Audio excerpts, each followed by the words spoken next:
कक्षा 10 के देखिए सभी विद्यार्थियों, आज के इस वीडियो में हम विषय हिंदी का सेट पेपर भी देखेंगे। यह सेट पेपर आप सभी के लिए काफ़ी इम्पोर्टेंट रहेगा। इस सेट पेपर में काफ़ी इम्पोर्टेंट प्रश्न हैं। आपको 50 से 60 नंबर दिलवाने में ये प्रश्न आपको काफ़ी मदद करेंगे। तो आप सभी इन प्रश्नों को अच्छे से कंप्लीट करें। तो चलिए बिना किसी डाउट के वीडियो को हम स्टार्ट करते हैं और प्रश्नों को अच्छे से हम समझते हैं। तो पहला प्रश्न है कि प्रयोगवाद के जनक माने जाते हैं कौन? अज्ञेय। दूसरा प्रश्न है एकांकी में कितने अंक होते हैं? तो 1 अंक होते हैं। इसके बाद में तीसरा प्रश्न आत्मकथ्य के कवि है कौन? जयशंकर प्रसाद। चौथा प्रश्न है दूध का दूध पानी का पानी का क्या अर्थ है? तो इसका अर्थ होता है सही न्याय करना। दशानंद में कौन सा समास है? बहुब्रीहि समास है। छठा प्रश्न है नेताजी का चश्मा पाठ की विधा है कौन से? कहानी की। ठीक है, चलिए तो आप यहाँ से इन प्रश्नों का स्क्रीनशॉट ले लीजिए और इन प्रश्नों को आप अच्छे से कंप्लीट कर लीजिए। इसके बाद में हमारा अगला प्रश्न है रिक्त स्थान में सही विकल्प का चयन कर लिखिए। पहला प्रश्न पर परशुराम में डेडेडेस की भुजाएं काटी थी किसकी? सहस्त्रबाहु की। दूसरा प्रश्न है कवि के रचना विधान को डेडेडेस कहते हैं छंद। प्रबंध काव्य के डेडेडेस भेद होते हैं कितने? 2। चौथा प्रश्न बाल गोविंद भक्त पाठ की विधा है कौन से? रेखाचित्र। पांचवा प्रश्न है समास के डेडेडेस प्रकार होते हैं 6 प्रकार। छठा प्रश्न है गैंगटॉक या गंतोक का अर्थ डेडेडेस है पहाड़। ठीक है, चलिए यहाँ से आप रिक्त स्थानों के स्क्रीनशॉट लें और कंप्लीट करें। सही जोड़ी बनाकर लिखिए। सूर्य के पद की जोड़ी रहेगी भ्रमर गीत। काव्य की आत्मा कौन है? रस है। नगर पालिका का कार्य सड़कें पक्की करवा देना और कलम का जादूगर इसका है राम वृक्ष बेनीपुरी। और आँख चुराना का मतलब होगा नजरें बचाना। देहाती दुनिया पहला आंचलिक उपन्यास। ठीक है, चलिए तो ये जोड़ी भी कंप्लीट हो गई है। आप अच्छे से स्क्रीनशॉट लो और कंप्लीट करें। अगला प्रश्न देखते हैं।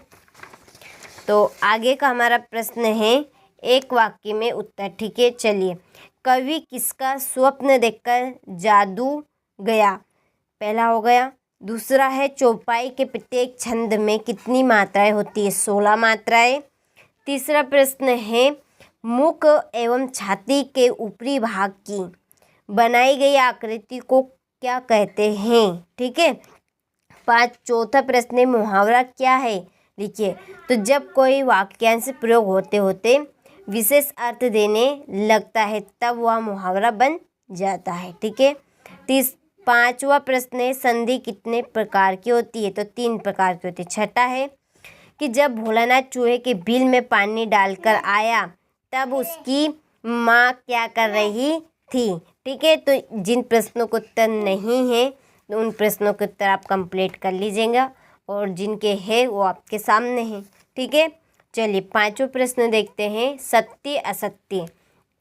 पहला इसका साधु संत बालकों के दोष नहीं देखा करते। रस के 4 प्रकार होते हैं। असत्य है हवलदार साहब पर 15वें दिन कंपनी के काम के संबंध में उस कस्बे से गुजरते थे। लोकोक्ति का अर्थ लोक में प्रचलित उक्ति है, ये सत्य है। भोलानाथ के पिता फूल के कटोरे में उसे गोरस भात ठीक है सान कर खिलाते थे। इसके बाद में छठा रफ्ता का अर्थ रास्ता है। ठीक है, तो ये सत्य है, जो नहीं है उनको आप कंप्लीट कर लीजिए क्योंकि हमें मिल नहीं पाए हैं। आप उनको कंप्लीट कर लीजिएगा अपनी बुक में से। चलिए इसी में छठा प्रश्न है नई कविता की विशेषताएं लिखिए। सूरदास जी की 2 काव्यगत विशेषताएं लिखिए। गोपियों द्वारा उद्धव को भाग्यवान कहने में क्या व्यंग निहित है? आत्मकथा सुनने के संदर्भ में अभी समय भी नहीं है ऐसा कवि क्यों कहते हैं? महाकाव्य किसे कहते हैं? ठीक है, मानवीकरण अलंकार की परिभाषा उदाहरण सहित लिखिए। आत्मकथा तथा जीवनी में 2 अंतर लिखिए। राम वृक्ष बेनीपुरी की भाषा शैली लिखिए। चलिए अगला हमारा प्रश्न है सेनानी ना होते हुए भी चश्मे वाले को लोग कैप्टन क्यों कहते थे। ठीक है, अनेकार्थी शब्द किन्हें कहते हैं। मेरा विद्यालय के लिए अनुच्छेद लिखिए। इसके बाद में क्वेश्चन नंबर 19 पद्यांश। ठीक है, इसका आपको संदर्भ, प्रसंग और भावार्थ लिखना है।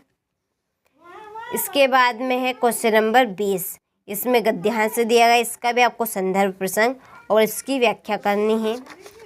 इसके बाद में है हमारा अगला प्रश्न क्वेश्चन नंबर 21। ठीक है, ये अपठित गद्यांश से इसको पढ़कर नीचे दिए गए प्रश्नों को हल करने हैं। इसी बीच 22वां प्रश्न है, इसमें है आवेदन पत्र, स्थानांतरण प्रमाण पत्र यानी कि टीसी का आवेदन देना है। इसके बाद में 23वें प्रश्न में है निबंध। आप इसमें से कोई सा भी निबंध कर लीजिए, सभी निबंध इम्पोर्टेंट है। ठीक है, तो ये था आपका हिंदी का सेट पेपर बी, जो कि मैंने आप सभी को अच्छे से बता दिया है। इसमें कोई भी प्रकार की दिक्कत होती है आपको तो आप कमेंट बॉक्स में कमेंट कर सकते हैं। तो चलिए आपसे मिलते हैं अगले विषय के इम्पोर्टेंट प्रश्न पत्र के साथ।